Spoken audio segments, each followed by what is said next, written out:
Oi pessoal, tudo bem? Então, a gente vai estar começando agora um novo módulo, que é o módulo de histologia. Na verdade, a gente vai estar falando especificamente da histologia animal, que é basicamente o estudo dos tecidos que compõem o corpo do animal, né? O estudo dos tecidos que vão ser formados e vão ser importantes para formar órgãos ali. Nessa aula, a gente vai estar falando do tecido epitelial e do tecido conjuntivo. Nós vamos até o tecido conjuntivo propriamente dito. E na outra, a gente fala dos outros tipos de tecido conjuntivo, tá? Então, entendendo melhor, a histologia é esse ramo da biologia, é essa ciência que vai estudar os tecidos, como são formados esses tecidos, quais são os tecidos e como eles podem atuar ali, tá bom? E assim como as suas funções. Lembrando que eles são tecidos que formam órgãos, então se a gente lembrar, o conjunto de células forma tecido. Então, se eu juntar várias células ali, eu vou formar um tecido, certo? E pela junção do tecido ali, de vários tecidos, formam o quê? Um órgão. Então, esses tecidos eles são importantes para formar os órgãos do nosso corpo, tá? Lembrando, isso eu já falei com vocês em sala até, que para formar um tecido você precisa do quê? Unir as células. E como você une as células? Por junções celulares. Aqui tem uma micrografia mostrando tudo isso, como tem essas junções celulares ali. E tem, aí mostra a zona de adesão, a região de desmossomos. E aqui é um esquema mostrando isso de uma forma mais didática, onde a gente consegue ver junções oclusivas, certo? Junção aderente, desmossomo, a junção comunicante, que é do tipo gap, e M-desmossomos, que é tudo aquilo que eu já falei com vocês lá no comecinho, quando a gente fala de especializações de membrana e tudo mais. Então, essas junções, elas são importantes estar ali para formar esses tecidos, tá bem? E quais são os tipos de tecido que a gente conhece? São muitos, a gente vai estar trabalhando com eles aos poucos. Lembrando que os tecidos animais são absolutamente diferentes dos tecidos vegetais, tá? Então, isso que a gente está vendo agora é histologia animal. Vocês verão com a Nath histologia vegetal depois, tá? E aí a gente pode falar o tecido epitelial, que é o que a gente vai estar falando agora, o tecido conjuntivo e tanto o tecido conjuntivo propriamente dito, quanto os tecidos conjuntivos especializados. E o que seria tecido conjuntivo especializado? Tecido adiposo, tecido cartilaginoso, tecido ósseo, tecido sanguíneo, tá? Então todos esses aqui são tecidos conjuntivos especializados, tecido muscular e tecido nervoso. Esses são os tecidos que a gente vai estar trabalhando nesse módulo de histologia. Começando nesse primeiro vídeo, eu vou estar falando com vocês do tecido epitelial. Quais são as funções do tecido epitelial? Primeiramente, quando a gente pensa em tecido epitelial, a gente remete o quê? A nossa pele. Então, quando a gente pensa em tecido epitelial, a gente pensa em epitélio, a gente está remetendo à camada mais superficial da pele, que eu vou mostrar para vocês depois. As funções são revestimento, justamente porque ele vai estar ali atuando como uma barreira, né, de proteção do nosso corpo. Secreção, vocês vão ver que o tecido epitelial ele é capaz de formar glândulas também, que vão ser responsáveis por secretar diversas substâncias, como hormônios, por exemplo. A absorção também vão ter várias estruturas que são especializações de membrana que vão ter função de absorção ali, como microvilosidades, estereocílios e tudo mais. Recepção sensorial, lembra que vai ter junções comunicantes associadas a eles também. Vai ter relações de uma célula com outra célula, relações do tecido na parte superior do tecido para receber estímulos do meio externo. Proteção, porque como eu falei, já que formou uma barreira, ela vai gerar essa proteção no nosso organismo. E a permeabilidade seletiva, que por mais que seja essa barreira e essas células de modo geral elas sejam muito próximas, vocês viram lá pelas junções que tem regiões que são mais frouxas, né, mais abertas. Isso serve para controlar o que vai poder passar ali e o que não vai poder passar. Quanto às características do tecido epitelial, são três principais características. A primeira é a união. Então, tem diversas. Lembra que uma célula ela expressa externamente glicoproteínas, que são açúcares associados a proteínas de membrana, basicamente. Na verdade, o glicocálice ali, se vocês lembrarem bem, ele é constituído por glicoproteínas e glicolipídios. Inclusive, eu até botei uma questão dessa no Instagram, naquele modelo de perguntas, Oceano, uma música dos Beatles. Essa questão, esse glicocálice ele tem diversas funções. E a gente já falou que uma das funções é o quê? Adesão celular, comunicação celular. E isso é garantido graças a essas glicoproteínas que são expressas na membrana. Então, uma célula ela consegue se associar a outra por conta dessas glicoproteínas também, que vão permitir como se fosse uma ligação de uma com a outra ali, tá? Então, essas junções intercelulares que permitem que haja essa união entre células do tecido epitelial, elas são garantidas por essas glicoproteínas. Essa união é uma característica muito importante do tecido, porque se a gente pensar bem, é um tecido que vai formar uma barreira. Se forma uma barreira, as células elas têm que estar ali próximas para conseguir formar essa estrutura. Outra característica é que ele é um tecido avascularizado, ou seja, a avascularização é muito importante. Ou seja, não tem vaso sanguíneo no tecido epitelial. Isso já caiu no Enem 3 vezes, tá? É muito difícil cair questão de tecido no Enem, de histologia no Enem. Mas quando cai, na maioria das vezes, cai associado a sangue, tecido sanguíneo e vasos sanguíneos. E aqui, no tecido epitelial, não tem vasos sanguíneos. Mas aí a gente pensa, poxa, o sangue, vocês ainda terão aula de sangue comigo, né, na próxima aula, mas o sangue é importante para diversos processos, você sabe, né? Lá que tem transporte de gases, transporte de nutrientes, é importante para manter o equilíbrio do pH do corpo, equilíbrio de temperatura e tudo mais. Então, se não tem sangue, como que primeiramente ele vai conseguir, esse tecido as células vão conseguir nutrientes, vão conseguir gases e tudo mais? Elas vão conseguir porque e lembrem-me disso, todo tecido epitelial ele vai estar associado a um tecido conjuntivo. Então, todo tecido epitelial vai ter na sua base um tecido conjuntivo. Esse tecido conjuntivo, ele vai dar lá no período embrionário, ele vai ser formado com uma função de apoio àquelas células para que consiga formar, né, as células do epitélio, que são as camadas mais superficiais, e a longo prazo, os vasos sanguíneos que tem aqui nesse tecido conjuntivo liberam nutrientes e gases para essas células do epitélio, tá? Então, o fato de ela ser vascularizada garante que ela sobreviva mesmo tendo essa condição de não ter vasos, por conta da associação dela com o tecido conjuntivo, tá bem? Então, isso aqui é uma função muito, muito, muito importante.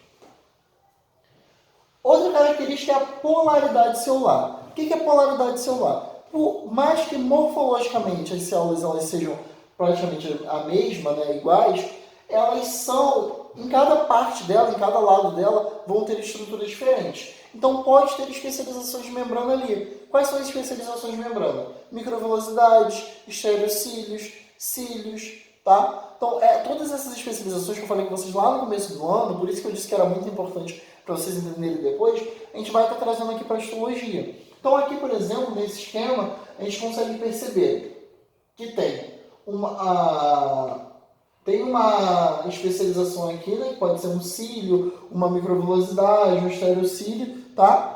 E que aí vai ter função de absorção nesse caso, e aqui tem a célula. Vocês veem, aqui embaixo não tem especialização de membrana. Então, um lado é diferente do outro. Isso a gente chama de polaridade celular. Então, um lado dessas células desse tecido vai ser diferente um lado do tecido, na verdade, vai ser diferente do outro, tá? E aqui nessa lâmina você percebe isso, onde há as microvilosidades em cima, na parte superior, e embaixo não tem essas microvilosidades, tá bem? Classificação. Como que a gente pode classificar esses tecidos? A gente classifica em tecido epitelial de revestimento e tecido epitelial glandular. Então, eu vou falar melhor de cada um deles agora, mas só para vocês entenderem. O revestimento ele vai estar formando essas camadas superficiais da pele e de qualquer estrutura do nosso corpo, praticamente. E o glandular vai ser o que vai produzir as glândulas do nosso corpo. Glândulas que, na maioria das vezes, vão secretar hormônios, mas podem secretar outras substâncias também, tá? Então, pensem que o tecido epitelial ele tem essas duas principais funções, que é de revestimento e secreção, porque ele é dividido em tecido epitelial de revestimento e tecido epitelial glandular. É a mesma coisa que você falou, epitélio de revestimento e epitélio glandular, tá? Tá certo do mesmo jeito. Nesse tecido epitelial de revestimento, ele pode ser classificado de duas formas. A primeira é de acordo com o número de camadas ali. Tá? De acordo com o número de camadas, o tecido epitelial de revestimento pode ser classificado como simples, estratificado ou pseudoestratificado. Então, o que é um epitélio simples? É quando tem uma única camada de células. Vocês percebem? Os núcleos eles estão todos na mesma altura. E como os núcleos eles estão todos na mesma altura, isso denuncia para mim, isso mostra que só tem uma camada de células, tá? O epitélio estratificado é quando você tem mais de uma camada de células. E você percebe isso quando tem mais de um núcleo ali. Quando os núcleos eles estão em alturas diferentes. Então você percebe que tem mais núcleo aqui em alturas diferentes. Tá bem? E o que seria o epitélio pseudoestratificado? O epitélio pseudoestratificado é quando você tem um só núcleo em cada coluna dessas, mas eles estão em alturas diferentes. Então, parece que é um estratificado, mas não é. Ele é simples, porque se você perceber, só tem um em cada uma delas, entende? Ele é simples entre aspas, né? Ele só tem uma célula. Ele não é estratificado porque só tem uma célula. Mas ele é classificado como pseudoestratificado por isso. Porque parece um estratificado, mas não é. E aqui eu mostro um pouco disso para vocês nessas imagens, né? Você consegue perceber aqui quando há um epitélio estratificado, que há, na verdade, diversas células, diversos núcleos ali em alturas diferentes, ok? E você percebe quando há um epitélio que é pseudoestratificado, quando os núcleos eles estão em... Aqui quando há núcleos diferentes, né, em alturas diferentes, mais de um núcleo em uma camada só, e ali quando você percebe quando há um núcleo, uma camada só, mas núcleos em alturas diferentes. Ou um epitélio simples, quando tem uma camada só e os núcleos todos na mesma altura. Aqui você consegue perceber os dois. E aqui, né, nesse caso, vocês percebem bem. Olha só. Então, se a gente olhar bem, simples, estratificado, e aqui seria um pseudo-estratificado. Por quê? Tem uma camada só. Se você olhar bem, aqui é uma, aqui é outra, aqui é outra, aqui é outra, aqui é outra, mas eles estão em alturas diferentes. Então, isso é o real que eu trago para vocês. Não, eu trago o esquema, mas eu gosto de trazer como se a gente olhasse no microscópio. Infelizmente, a gente não tem um microscópio, né, no curso para poder olhar, mas se tivéssemos na escola, eu, quando eu tenho esse suporte, costumo mostrar isso para os alunos. Mostrar a diferença de um deles, de um para o outro, no real. E nesse caso seria um epitélio pseudoestratificado, que você percebe que tem alturas, núcleos em alturas diferentes. Beleza? Outra classificação é por meio da forma da célula. Então, além do número de camadas, a forma da célula é muito importante. Pode ser pavimentosa, cúbica, cilíndrico ou até um epitélio de transição. O que seria uma célula pavimentosa? É quando ela tem esse formato aqui, meio achatado, tá? Cúbica e cilíndrica é quando tem formatos de cubo e cilindro mesmo. E epitélio de transição, ou células transicionais, é quando ela pode ter diferentes formatos naquela mesma estrutura, tá bem? Aqui vocês percebem isso. Aqui é uma pavimentosa, né? Que ela está bem mais achatadinha, vocês conseguem olhar. Aqui é um cilíndrico, que vocês percebem que esse epitélio tem formato cilíndrico. Aqui cúbico, né? A gente percebe que tem formato cúbico. E aqui transicional. Vocês percebem que, ó, elas têm alturas diferentes ali. Não, na verdade aqui a gente vê cúbico, desculpa. Aqui a gente vê um formato mais cúbico, tá? E aqui a gente vê uma transição, transicional, tá bom? Então, aqui pavimentoso, cilíndrico, um formato mais cúbico e um epitélio de transição.